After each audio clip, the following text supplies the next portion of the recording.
Hi everyone. So yeah, I'm James Waby. So as Natasha has just mentioned, I work for the Access Group. So we're a software business in the UK, so a leading provider of business software to companies in the commercial sectors, but also in not-for-profit.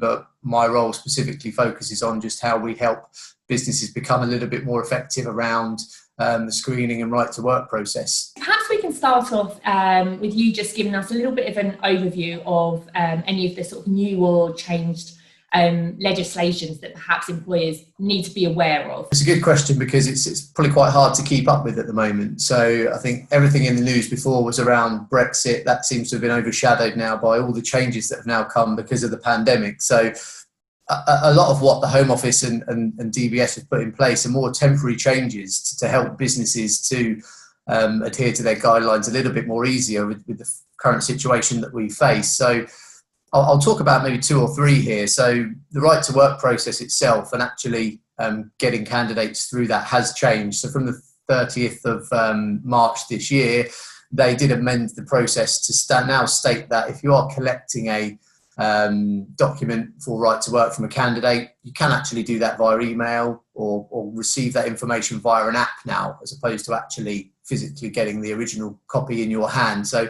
that's changed during this pandemic for them to loosen up that legislation that's been in place for a long time. So if you do obtain that information via email or via an app now, you can then go on a video call, much like this, and I could be presenting you with my actual original copy of my passport, and you can verify that with me over a video call now. So the legislation slightly changed, so you can do that during the pandemic. What you just have to look out for is there are still guidelines around that. So you then do need to mark that particular check to say that you have carried that out during the COVID-19, what date that check was taken.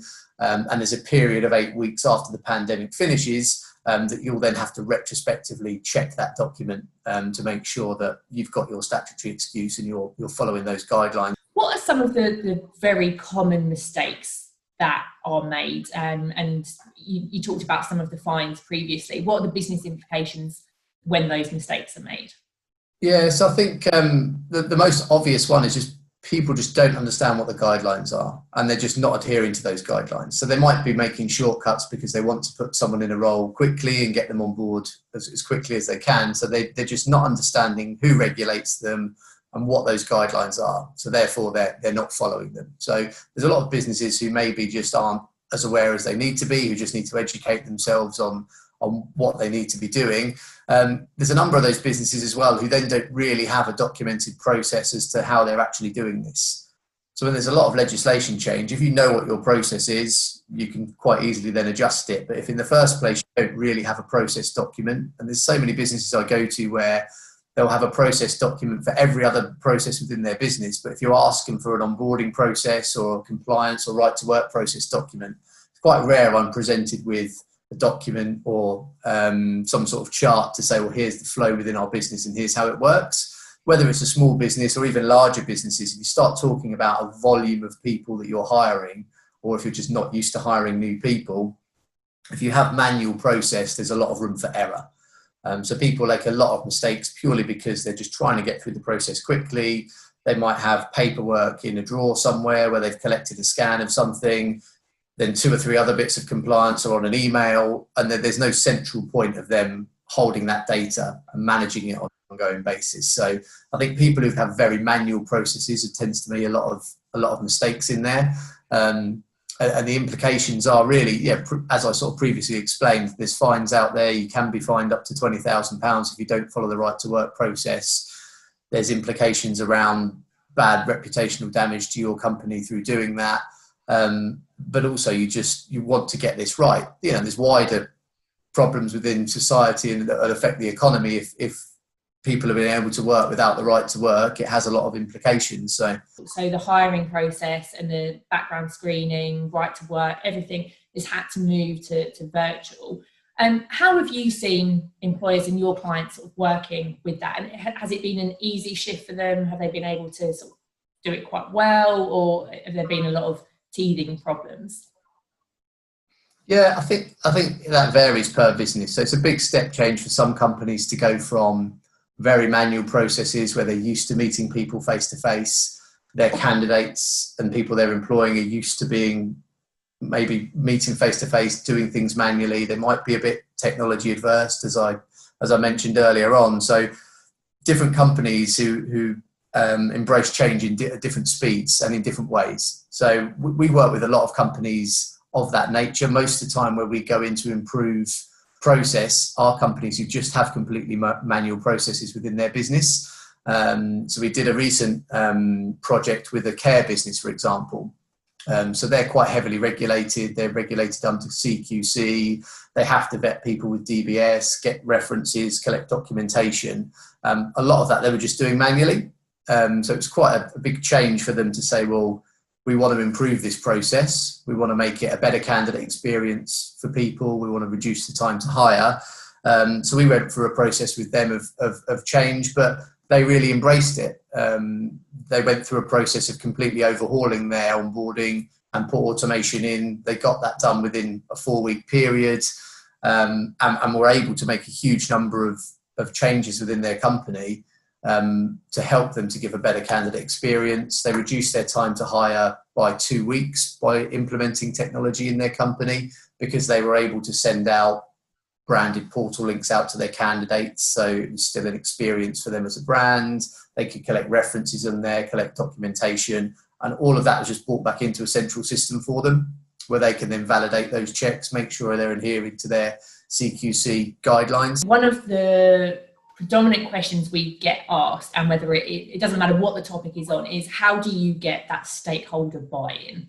So if, when you go into a company and you're saying, you could really benefit, how can these TA teams actually say, look, these are the benefits we're going to get, and how do they get that from them? Yeah, definitely. And we're obviously helping a lot of our customers with that sort of business case. And I think a huge part of it is just operational process improvement. So if you can improve your operational process and time to hire by 40%, and your operational cost by 40% through automating tasks that tend to be very manual and admin heavy. So it might be one person's job to try and validate a reference or references for all the candidates. That might take someone 8 hours a day, just doing that, just collecting references. That's a lot of someone's time and a head count within your business to do that. If you can add technology in there and take that away from somebody, so 40% of their day they now get back, they can add a lot more value to the company in doing that. So there's a lot we talk about with businesses around the return on investment of putting technology in place where they're not used to getting it, and getting operational spend down, reducing time to hire, reducing manual processes. But a big part of it now is about the candidate experience piece as well.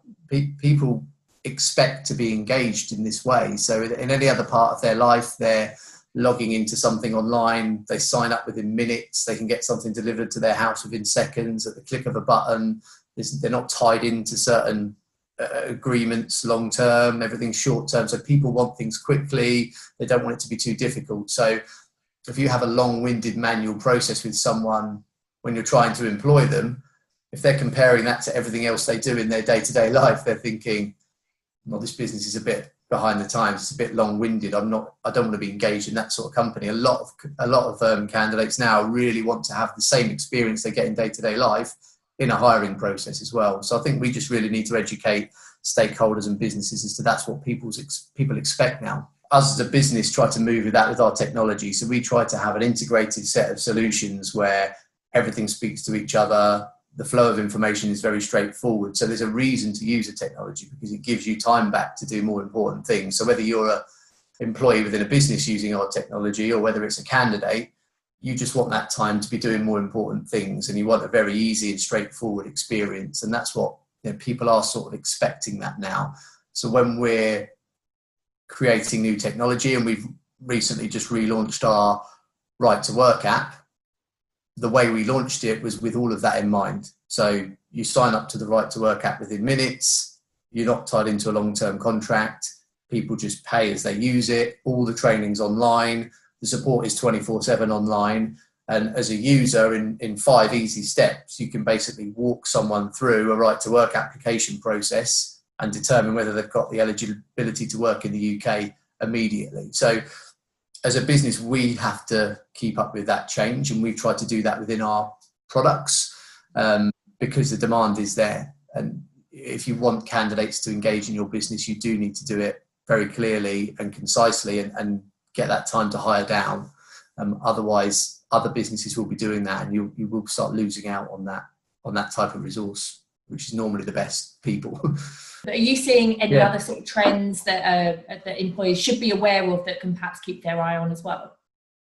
Yeah, definitely. I think we spoke about quite a few of them in terms of automation of technology and embracing technology. I suppose one of the big things that we did mention earlier, which was the forgotten topic of Brexit, that's coming soon as well. So there's going to be a lot of change around that's coming up. So probably one of the key things to look at is how that might affect your hiring process too. It's almost like, it's been completely forgotten all of a sudden, but the cut-off date for the freedom of movement is the 31st of December, which actually isn't too many months away now. So companies from the 1st of January will start to be looking at a scheme where it's more of a points-based immigration scheme. So in terms of how you need to vet people, the processes you need to go through, even if you have technology in place, adjusting that to fit new processes that might come in from January is quite important, because the scheme's going to be similar to what you have in other countries, where you can have a visitor visa, a student visa,